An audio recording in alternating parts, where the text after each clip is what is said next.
You left me with all of our problems. You've been hiding.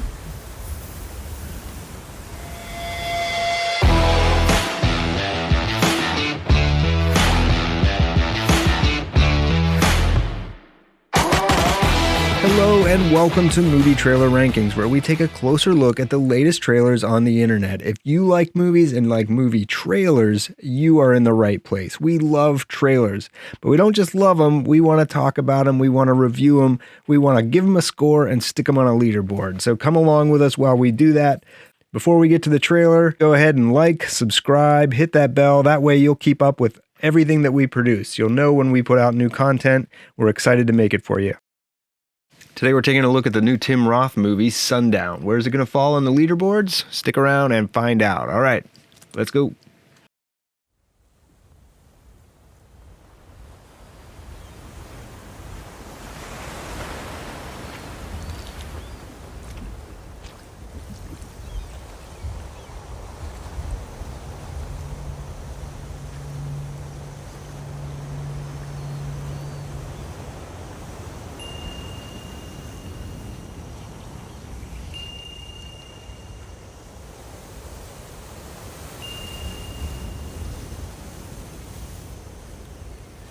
You left me with all of our problems. You've been hiding.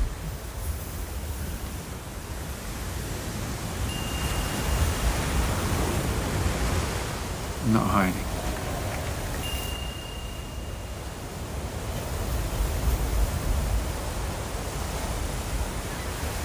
Did you even lose your passport? No. Do you want my money? Is that why you're doing this? You are family. If you want me to give up my share, I'll do it. I'll sign anything.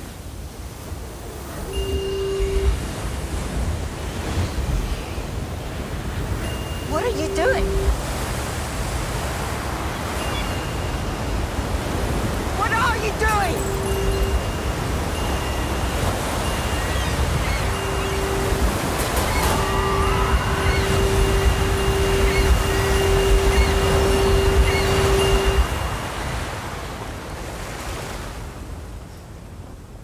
Just come home.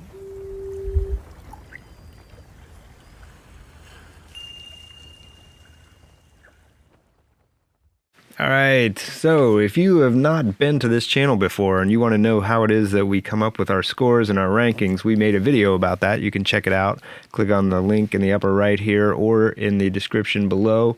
So if you watch that video, then some of the terminology that we use will make a little bit more sense to you. But we're going to start off talking about what we call critical non-factors. These are things about the movie that we don't want to affect the score of the trailer. These are things that we can't really ignore, but we want to acknowledge them, but then we want to set them aside and focus on the trailer. So our critical non-factors for Sundown are some things that can be exciting for people and can be a little bit of a turnoff. One is it focuses on some existential themes. It says that in the trailer. Sometimes that means, that can be kind of an immediate turnoff. Oh, this is an art house film, or, I just want a popcorn. When I go to the movies, I just want to eat popcorn and have a good time.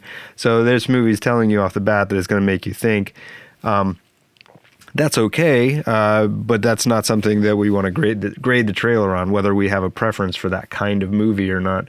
We just want to say, is this a good trailer?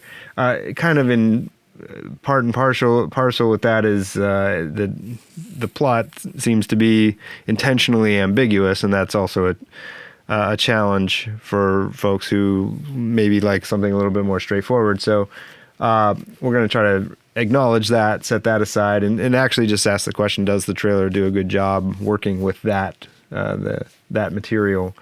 And then maybe I've just seen too many Marvel movies, but Tim Roth, this being a Tim Roth movie, it makes me wonder, Marvel likes to do different genres of films. Maybe this existential tour de force, as it shows, is really just an Abomination prequel. If you remember, Tim Roth played Abomination in the Incredible Hulk movie, the second one, and this could be a prequel, I guess. Maybe it takes place after. Is this just Abomination like on vacation? So it could be Abomination Vacation. Well, I don't know.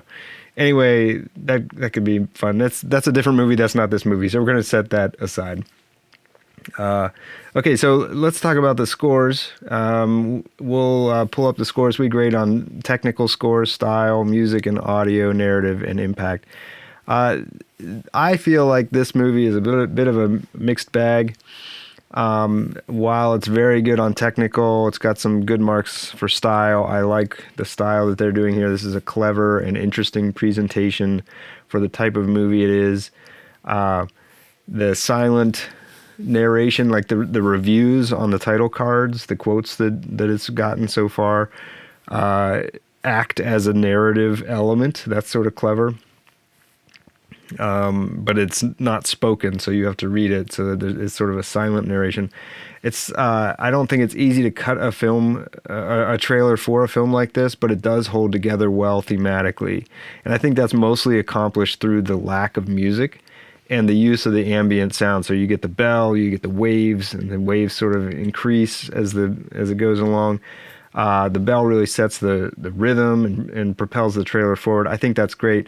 Unfortunately, though, I think it's just cut at such a slow pace that for the first part, for at least the first part of it is, that by the time it really does pick up, I think the audience is either left sort of confused or you're either really intrigued and you're bought in.